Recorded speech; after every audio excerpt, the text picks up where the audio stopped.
Hello and welcome to episode 101 of the Focus on Gaming podcast. My name is Duncan. And I'm Tom. And on today's episode, after last week's episode 100, we didn't want to dwell on some sad news. We're going to touch on the Microsoft cuts and what we have lost out on. And then I'll be giving Tom some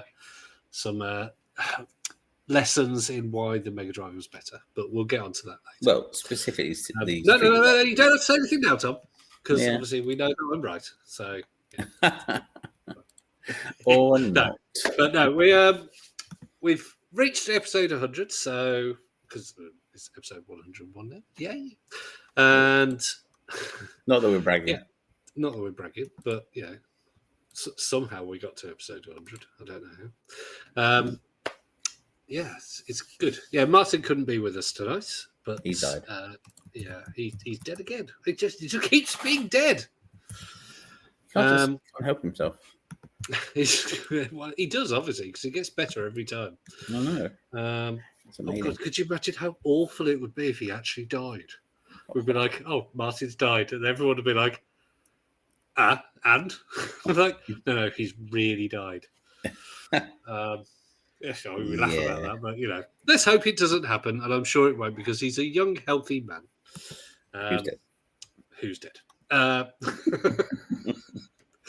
Okay, on to gaming. Yes. So Microsoft, they had. It was one of them, unfortunately, the biggest. There has been a lot of tech layoffs in the last. I want to say 24 months, but probably 12 months. But this one, I think, hurt a bit, I think, for me, because there was a couple of games that got cancelled. Most notably, it hurts, obviously, for the 9,000 people who have lost their jobs. But we're just going to all get Perfect Dark, is it? Perfect Dark is no more. Which they'd only just in the last year's, I think it was the Game Awards, when they showed gameplay of it as well, pretty much, and it looked fantastic. Now, apparently, I don't know the exact details. There was trouble with the development. Take that as you wish. But still, if such a big IP is no more. Well, I mean, obviously the IP it'll come exists somewhere, but I don't. It the problem with these, we've said this before in the podcast, the problem with these things is that these companies like your Microsofts, your Amazons and whatnot, they're so big and they have the shareholders who want profits. And if something doesn't get profit or a certain amount of profit, even if it breaks even, that is not good enough. And it's like, well, yeah, but then the quality of the product means that the next product will be hopefully even better. But all they've done for this is just killed it.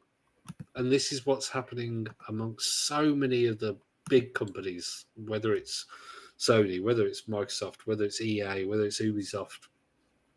There's so many because of shareholders wanting, well, not even shareholders particularly, but obviously the company structure, people who don't care about gaming and just going, sorry, you're not making enough money, and that's it. But then if you're heading towards a Game Pass existence, you're going to buy these companies and there's going to be cutbacks. It's inevitable. Yes.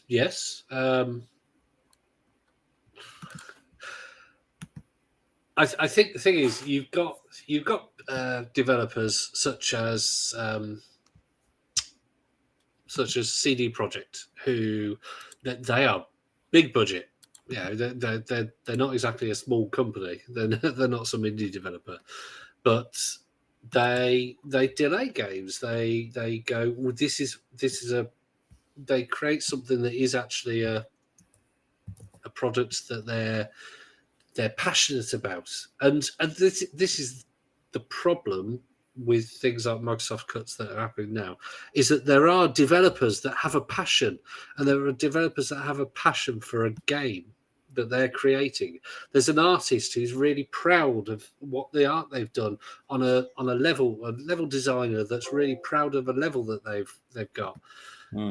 And the problem is that there's a businessman who's not proud of the amount of money that they're making, and that businessman needs to be told where to shove it.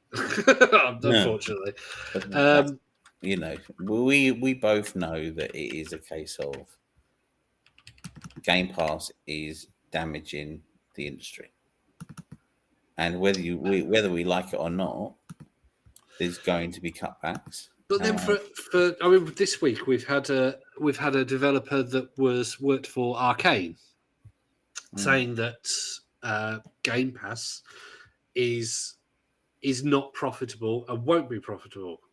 But then you've got other developers who have, and there have been plenty in the past, who have said, without Game Pass, this game would not have been created. Yeah. Because at the end of the day, it's not sales, it's the amount of people who plays a game. And if you've got a game like Clair Obscur, Expedition 33, which, yes, a lot of people played it because it was, reviewed very well and it looked fantastic and all this kind of thing. I think it maintained the amount of people by word of mouth. So it got by being good, it got a lot of people playing it. Whereas I don't understand people who don't play every single game on Game Pass. There are lots of people out there that do that. And I don't get it. If you pay for a subscription, take advantage of that. Play every single game. Even if you just play for 5 minutes. I'm one of those people. See, so I mean, there's a game out that came on Game Pass this week. I shall have to look up the name of it because it was not one that I can remember. Minami Lane. Right. And I only played it for probably 20 minutes, and apparently it only takes about 4 hours to complete it, like properly complete it. But yeah, it's not a game that I will particularly go, ooh, I really want to play that. But it was all right. It's like you create a street with shops and cats and stuff. But it's only a short game. It's not one that will go on forever. It's not like a Stardew Valley kind of thing. So yeah, that kind of game is the game that it probably it would have been made probably even without Game Pass, but they can go right. This is a really good game, and Microsoft have to go. They have to haggle with that developer. We think, and the developer can go, we think this is going to be a massive hit. Yeah. So we want you to pay us $3 million. And Microsoft will go, actually, no, we don't think it'll be a big hit, even with us advertising kind of thing. We'll give you $500,000. So the thing is, the developer will say, to survive, we need this much money. And even when they're making it, Microsoft will be like, yeah, we're not going to offer you that much. There's very few games that are coming out day one or soon after that Microsoft aren't would like holding their hand sort of thing, going, we will possibly give you this much. If it's looking really good, they will be playing it. They will be getting they will get in numbers of who's watching trailers for this game and all sorts of things. So yeah, if they're paid a lot of money for something, they're going to advertise it a lot, obviously. Yeah. So it's the thing is, the problem is with whether it's going to make money or not is it's a delicate tightrope. They've got to offer lots of money to get good games, but if they offer too much money, they're going to lose money. So they'll cut the amount of games that they can buy. And equally, the first party ones with now that they have ultimate and standard, so that you can't get you don't get day one games on standard. It has probably evened it out a little bit because people will either buy games or wait to play them, kind of thing. Mm. Yeah, I don't know how much money they are losing or making from it, but they are a multi-billion. They're one of the biggest companies in the world, and they will be working it out to the penny. Absolutely. I'd be interested to see what game developers are getting. There was a leak. Because there was games like the Baldur's Gate 3 was the biggest one.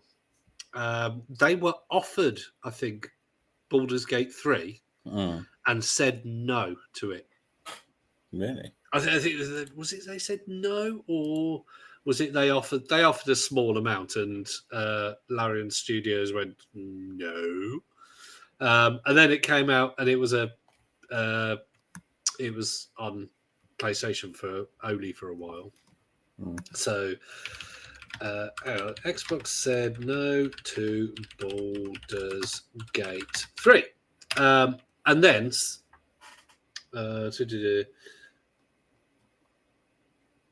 so there's just about the fact that it wasn't on Xbox for a while. Oh, it's because I haven't put Game Pass.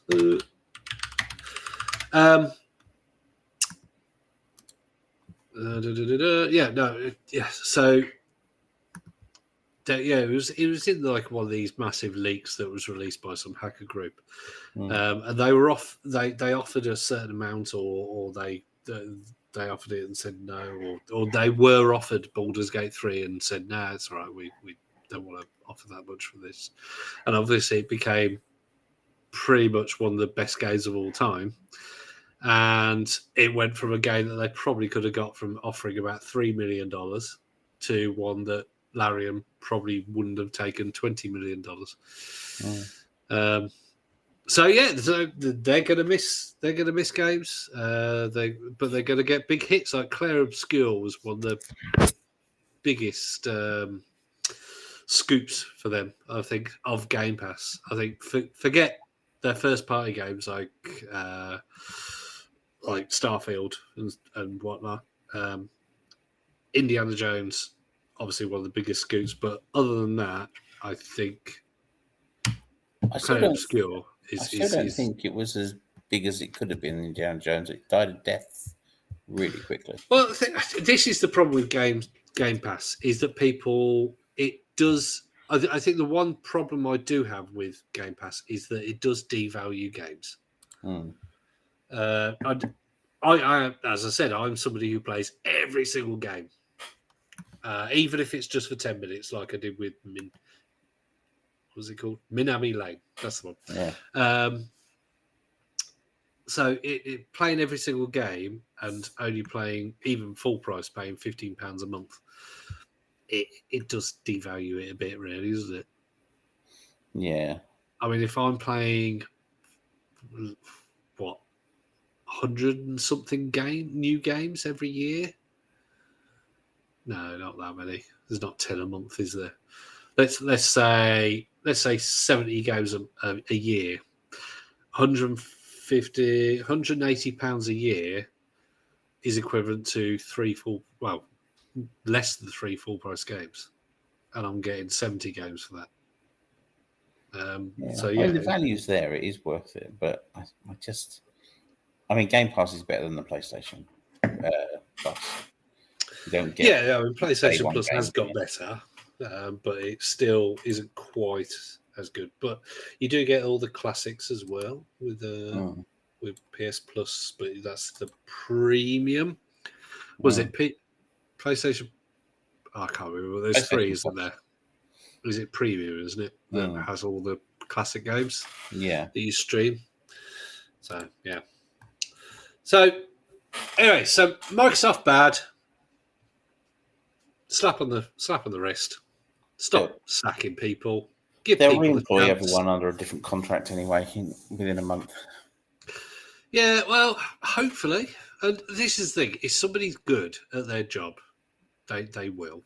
The problem is that you have these people who are key people on a fantastic game, and they may be in a team that's fantastic. Let's say it's the team that made, well, let's say Claire Obscure, and they were bought up by, say, Microsoft. And then 6 months later, oh, actually, no, it's not working, so we're going to break it up.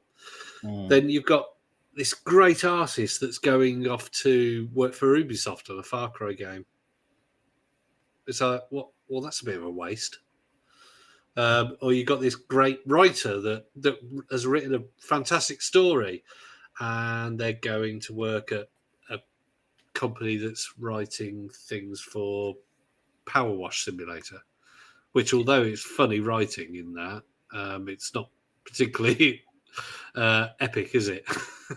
No. And it breaks up a team that is really good. And, you know, I mean, Arcane was shut down, and we have this guy that's complaining about Game Pass this week. And if he might have been part of a really good team that made fantastic games like Dishonored and such like. But then a lot of those people who put into making Dishonored a fantastic game, they may have moved to different teams or different companies, or been moved on or retired or whatever. And so a developer isn't the same developer that they possibly once were. So in Microsoft's defense, they may be looking at this company going, like Arcane or something, going, yeah, but person X and person Y and person Z who made this game and made this game fantastic, and well, all these games, they're all gone. Who are you anymore? Now, I don't know that's just an example. I'm saying. I'm not saying Arcane might have been exactly the same people who made Dishonored. I don't know. And they were forced to make Redfall almost like a live service game. But yeah, I don't know. So time will tell. Anyway, They're obviously doing something that's going to work, because it's Game Pass is working for people, and millions of people are buying into it. But then you have to also ask yourself, why is Microsoft suddenly putting Game Pass links or buttons on every device? Why isn't it enough to just have it? Because everything's Game Pass.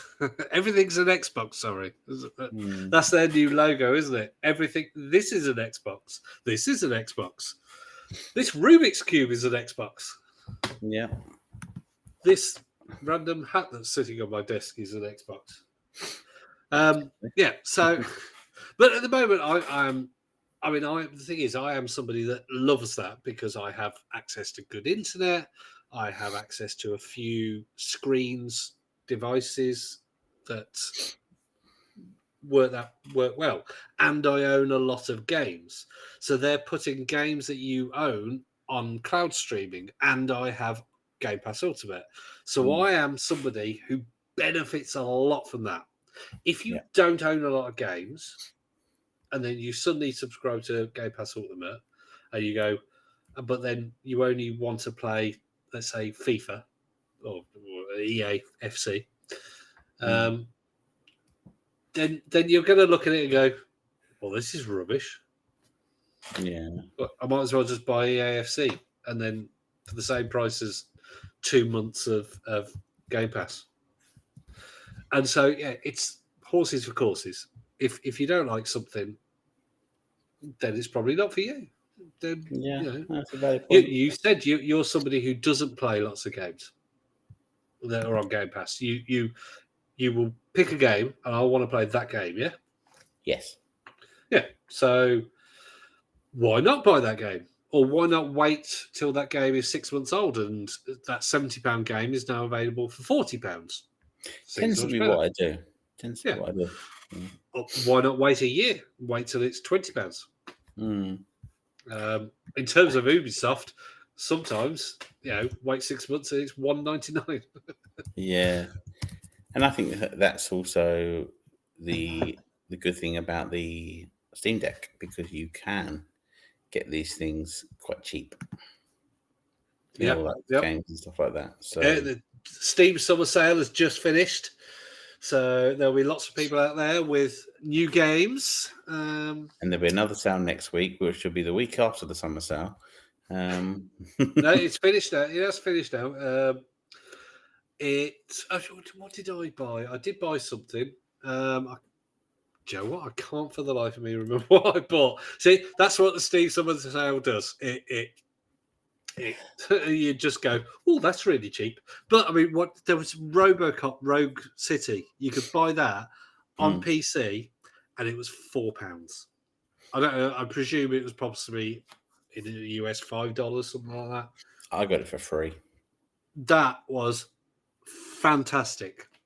Absolutely fantastic game. It's a very good game, actually. Yeah. It's don't get me wrong, it isn't for everybody. A lot of it is nostalgia. But the fact that you have the thunk, thunk, thunk as he walks along. Yeah. And it has actually got Peter Weller as the voice, although he does sound a bit old because he is. Such a good game. And yeah. I haven't played it all the way through yet. Game. I have completed it. There are some tough areas, even on easy. There was some tough areas, but overall, if you have it on easy, it's not particularly hard. There's plenty of ammo, all this kind of thing. But yeah, it's really good, and it's got. I think did it have the what was the partner's name? I think it might have had her, like the actual actress as well. I'm just going to have a little look. Still alive? Rogue City. There we go. Yeah, I think so. Let's have a look. Top cast. Yeah, Peter Weller as the voice. It just says voices. I'm just having a look. It's the voices. Wendell and Lewis. No, it is not the original actress. It is Kosha Engler, who is. She was in Alexander, the Making of a God. Oh, she's in Silo, apparently, in one episode. Good show, that. Good show. It's on Apple TV. I haven't watched that yet. Very good. Very good show. I haven't watched the second series. But it's one of these, it's literally a mystery where you don't know what is going on, like the answer to the main question until the last 5 minutes of the series, first series. Okay. And you question yourself every possible moment. But yeah, anyway, yeah. So no, it's not the original one. So, and also the old man in the RoboCop films, I think he's dead. So I'll buy that for $1. So he is not that one. The boss of what's it called? Industries. Oh yeah, how have they propped him OCP. up? OCP. How have they propped him up? Surely he's about 200. No, I'm saying it isn't him because I think he is 480. Hang on, let's have a look. Where is it? Dan O'Hurley. Yeah, he died in 2005, aged 85. So yeah, he definitely wasn't in it. Now, Ronnie Cox, who is the one who is fired and is shot by RoboCop. Does he love cops? He is still going, and he is 87 years old. And still loving cops. Oh, and he's still acting as well. Apparently, he's in Star Trek Prodigy, Is he now? which is Netflix cartoon. It is a very good cartoon. I have not seen that. You should watch it. Janeway is back. Oh, okay. Oh, is it actually what's her name in it as Janeway? Yes. Kate Mulgrew. That's the one, isn't it? Yes. Yeah. Oh, excellent. Yeah. Oh, we're getting all geeky here, aren't we? Yeah. So, but anyway, I suppose we've currently done 25 minutes about something that we thought would just be a little bit of a news section. So let's do another 25 minutes about why you're wrong. You see, you're obviously, you don't know this, but if you ask my wife, I am always right. You know the whole sort of woman always the stereotype of women always think they're right and this kind of thing. No, my wife would just go, no, Duncan thinks he's always right, and that's because I don't know if you know this, I am. Yeah. Yep. There you go. Right, there you go. And that was episode 101. So there you go. People don't know what we're right about. So anyway, we were having a conversation before this episode. We were just chatting about random things. And I don't know how we got onto it, actually. It's because we were saying we had nothing to talk about tonight. Did we? Yeah. Okay. We do now. Well, we were just talking about Street Fighter 2. Now, we've had one-on-one fighter episodes before, but I don't think that you were actually on it. I don't think you joined us on that. I think that might be me and Martin, who, as we said, is dead. So why don't me and you have this conversation of which Street Fighter 2 is better, Super Nintendo or the Sega Mega Drive / Genesis? Well, clearly it's the Super Nintendo version. And obviously it's the Mega Drive. Yeah. Oh, hang on. The Super Nintendo was far superior to the Mega Drive. I'm just going to talk to future me. Yeah. Go back 30 seconds and delete everything that that Tom says. Yeah. That Martin said, eh? That Martin said. Yeah. I've got Martin on the brain because he's dead and it's really sad. So, so for those that are over probably mid-40s, like us, well, you are mid-40s. I am just after mid-40s. I am slightly older than mid-40s, but yeah. Yeah. So in the 90s when it came out, the Super Nintendo had Street Fighter 2. And the best thing about the Super Nintendo and the Mega Drive generation was that you got games that were in arcades. Because generally, unless you wanted to pay out for things like the 3DOs, the Neo Geos of the world, you couldn't get arcade games at home. So whenever an arcade game came to one of those consoles, it was like, oh, wow, this is brilliant, if it worked well. Yes. Street Fighter 2 came out on the Super Nintendo first. There's no doubt that that's what happened. And everybody said who had a Super Nintendo, and it was widely reported that the reason why it was on the Super Nintendo was because the Mega Drive couldn't handle it. It was too fast. There was too much animation. It was the sound and everything together meant that it was never going to come to the Mega Drive. A certain amount of time later, I haven't actually looked it up, they announced that Championship Edition, aka Turbo Edition, was coming to the Mega Drive. Yep, with all the bosses. And you could make it so fast that nobody at all could play it. I know people can, but they're not human. Anyway, so it came out, and it was basically a big.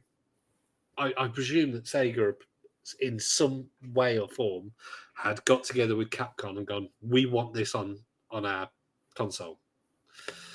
And yeah, So it came, and it was just absolutely amazing.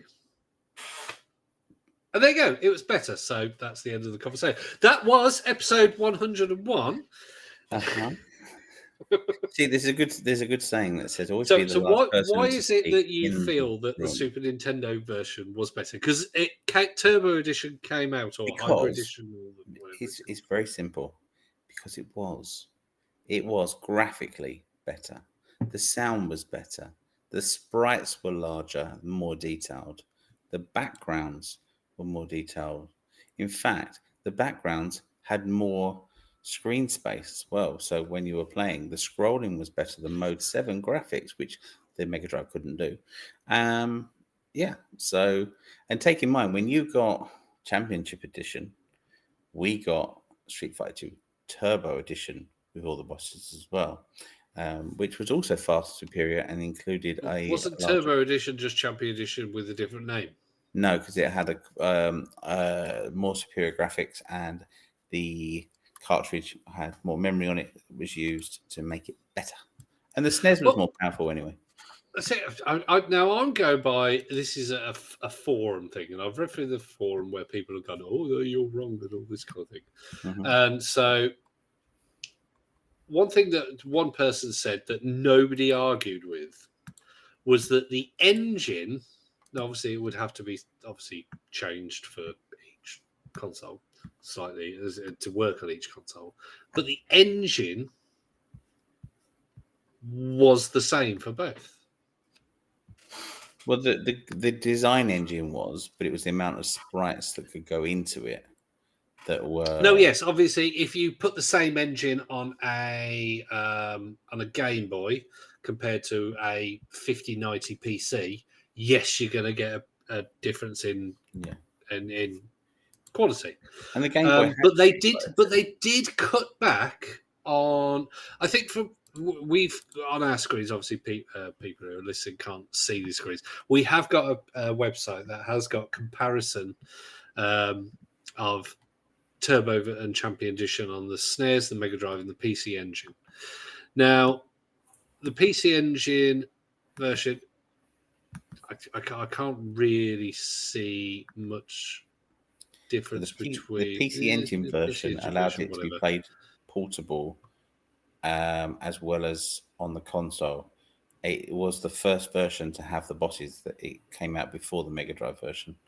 And the floors have a lot better detail on the Super Nintendo version.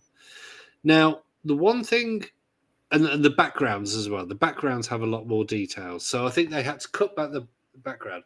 But if you look at Guile's background with the plane, the background, because it's been made sort of more basic and crisp, to me that looks better. I don't know. It wasn't The crisp. other two do not look better. I will give you that. The background on it's on M Bison's one with the big bell, isn't it? M Bison's background, 100% looks better on the SNES. Absolutely, and the PC Engine one doesn't look. Looks pretty bad as well. I mean, to be fair, I've got every version of Street Fighter bar the Amiga version, and the best version is definitely the Game Boy. I'm joking, it's not. But I think the Mega Drive version always looked like the sprites were quite small, less detailed, a little bit fragmented around the lines that create the detail. However, for a Mega Drive, because I do love the Mega Drive, it played very well. It wasn't as fast as the Super Nintendo version, but it did play very well. Apparently, the Mega Drive backgrounds, although they didn't look quite as detailed, apparently they had more animations as well. They had the scrolling animation. So with the Super Nintendo, you had the Mode 7 graphics, which allowed, I think, off the top of my head, without checking here, you had 3, maybe 4 parallel sprites that would go across the screen. One would allow the movement of characters, another would allow the movement of the sky. and in some later versions, you've got birds that moved and things like that. Whereas in the Mega Drive version, you had one background and it allowed a strip across the middle that allowed the movement. So that's probably what that is. And it did work well. It really did.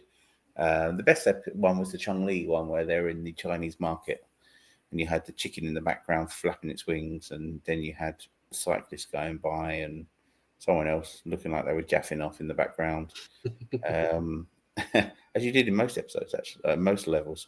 But yeah, I mean, they were all great games. Let's face it. They were Yeah, I all mean, great. I think by looking at the screenshots, if you're just glancing at it and You wouldn't.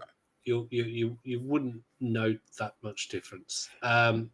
And the website that we're both looking at, because I know we're both looking at it because you sent me the link. It does actually conclude that it says this. It concludes that the SNES is better because of more consistent graphics. But if you go by gameplay, they've given it to Mega Drive. Yeah, I'm going to disagree with this website. I really am. And the So music, obviously, they put a draw between the SNES and Mega Drive because apparently, because they had to cut back the Mega Drive, it used MIDI audio, which some people claim that it's from direct from the arcade version, but it isn't. no, So I actually will say I think the Mega Drive sound was better in terms of the music and closer to the arcade, but the vocalizations were not. I yeah, think the because they're yeah, I think but yeah, I think and I say that I mean the PC Engine got it over the top of both of them. It was absolutely fantastic, much higher quality. I think it had digital sound or something like that. It had something that was superior to both consoles. And obviously, like I said, you could play it on the handheld, the GT engine, which was really, really great. So, But um, was it the piece? Yeah, there was a couple of handheld ones, wasn't there? yeah, the main one was I'm sure it was the PC Engine GT or GT. something? Yeah, Yeah, GT. I mean, you needed With the 50,000 packs of teeny batteries. tiny screen. It was hard to see. I remember going for a dinner at my dad's brother's house, and their son had one. Hmm. And I had a Game Boy, and he was like, "Oh, look at yours. Yours is not color," and all this other bullshit. And I went, "Oh, give us a go." And I was like, "God, your screen is tiny." I said, "But its color is pretty cool." There was always a humming noise because obviously this thing was practically like a nuclear reactor. Um, yeah, and he showed me some other games. All the other games were shit, but Street Fighter 2 was very impressive, and it had these little lips around the screen to block out any light because the screen didn't really work well with light directly onto the screen. But all in all, it was fantastic. He was a show off and he was a spoilt brat. Fortunately, he's no longer a spoilt brat, but he does no longer have his PC Engine GT because if he did, I I thought would. you were going to say he's no longer with us. I'm like, oh, he's such a brat. Yeah, he's dead. He was going to say what? I thought you were going to say he's no longer with us. Well, I would be expecting him to hand over the PC Engine GT if he still had it. That's for sure. So, but we all know. Well, you can get one for about £400 on eBay. Yeah, let me think. So, How about now? what would that be? It's not worth it. $520 Yeah, and kind we of all thing. know that the GT, that is the handheld one. yeah, the best version of Street Fighter was of that era was the Panasonic 3DO version. And Okay. that had arcade graphics. The sound was far superior. I think it was called Super Street Fighter 2 Turbo Edition. 2X Yeah, Grandmaster Challenge. it was absolutely brilliant. It really was. And they did a similar version for the Game Boy Advance, which I Oh, think no, was it was turbo as well. yeah. They had turbo. I think the Game Boy Advance one, although the buttons were limited, I think the Game Boy Advance one actually was possibly a little bit superior. But just my opinion. But overall, the 3DO has it, hands down. Okay. I've never seen that one working or moving, so I couldn't really comment. But obviously, I can comment on the fact that you still lose. But I yeah, don't know, do I? Because I'm right, you're wrong. Oh. So yeah, we'd like to hear feedback from. Hang on, I can. Oh, I can actually silence you because I'm in control of this, can't I? So I won't, or maybe I will. I don't know. Who knows? Hang on, let me just see. Mega Drive Yeah. wins. No. Hey, there you go, ladies and gentlemen. You can't hear him now. He's actually talking away. And no, hang on. 3, 2, 1. Like, actually, well, make a noise. Just like, Uh, no,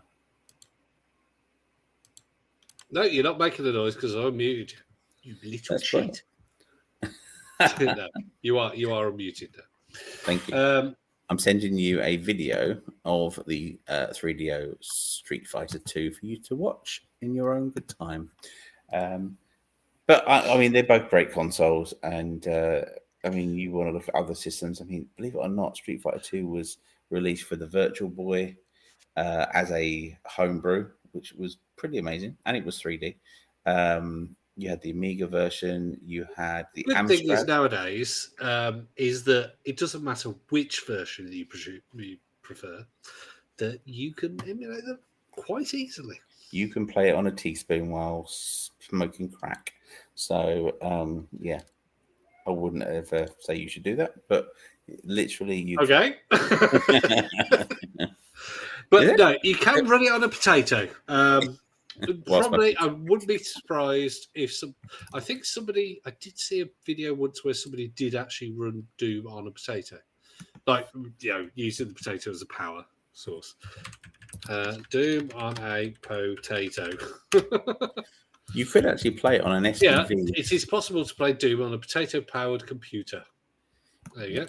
You could actually play it on a Windows mobile phone back in early 2000s. So, and in 2020, somebody used excuse me, a potato battery to play Doom on a handheld of some description.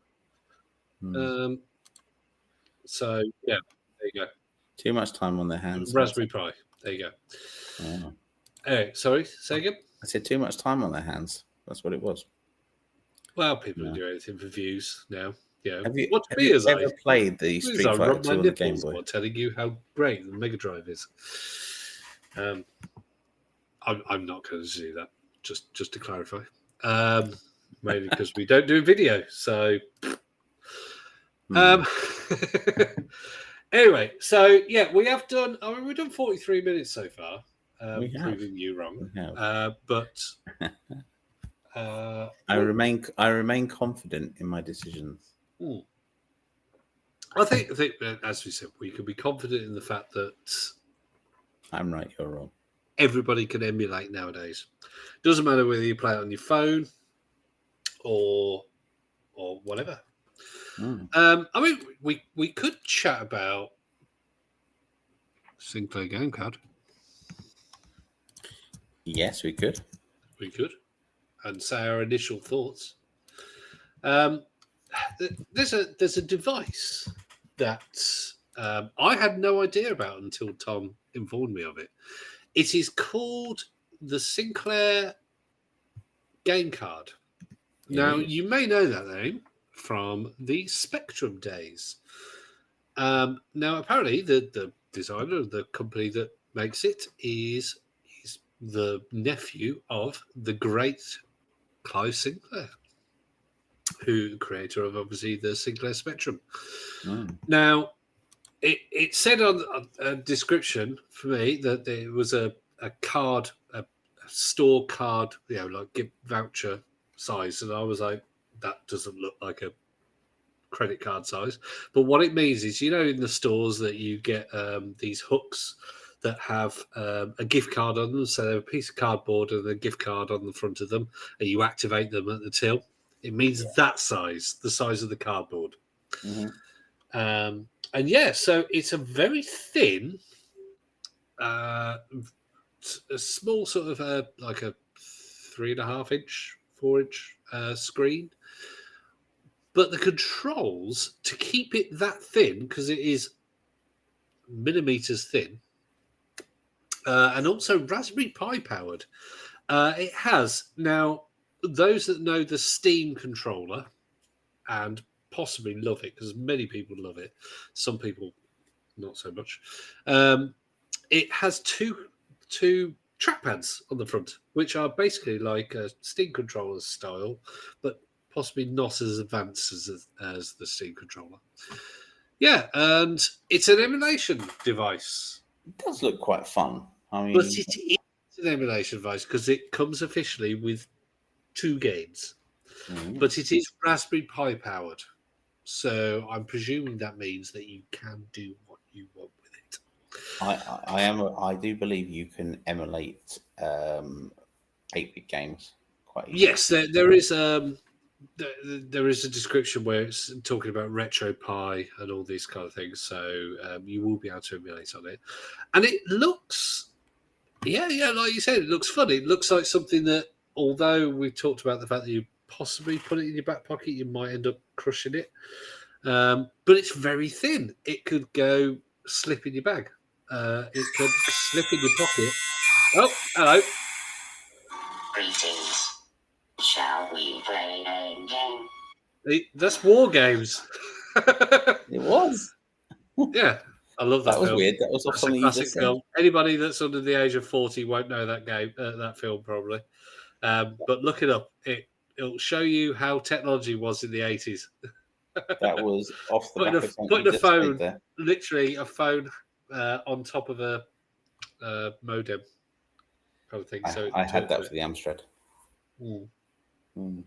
But yeah, thanks- so thanks the for setting game me card, up, mate, there. it looks fun. It does look like it would be good, and the controls did have concerns over how hard you might have to use those trackpad style controllers. But yeah, it looks fun. It is that kind of slip into your pocket, slip into your bag kind of thing that you could get out and bust a. The batteries will last for 6 hours or whatever, even though they're tiny, because it only emulates 8 or 16-bit consoles. So yeah, I think it also Pico 8. I think it is compatible with. So yeah, so It was fun. Apparently, it's going to be See. sold in W.H. Smiths. I don't know how true this is, but well, WH Smith have just closed all their high street shops. So yeah, that was yeah, that's they're literally gone to airports only. Oh dear. Yeah. So it's been coming for a long time, really. For those that are not in the UK, WH Smiths sell magazines, stationery, books, such like. So, the fact that a lot of stuff people don't use anymore, and B, against things like Amazon, how they've lasted until 2025, I do not know. No. But they are also very popular in airports because people buy books and puzzle books and newspapers. So yeah, no, I'm interested. Now there is the issue that this isn't something that is as cheap as you can buy for the gift cards that they say they're the same size as. It's £125 on their official website. So, okay, would you buy one for £125? No, possibly Maybe not. £40. No, but then you're getting into the region of, if it's good quality, and you're getting into the region then of having being like an Ambernick device, which Ambernick, although I love the devices, are not the best quality. Hmm. So what about if I said to you, okay, £70? No. £50. No, 50 quid. Hmm. I mean, I'm not selling it, so yeah, all right, 50 quid. I mean, don't get me wrong. I like the look of it. I think it looks exciting. It's something that I'd like to get my hands on. But you are not the target audience. No, I'd rather have As in purchasing it. You are the target audience, but you're not disposable income target yeah, audience. I'd rather get the Spectrum Plus. Is he have anything to do with that? I have no idea, but I've no idea. it just looks cool.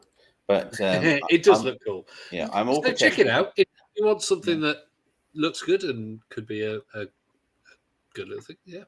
Yeah, I think time it's at will but tell. GrantSinclair.com. I think you can get it.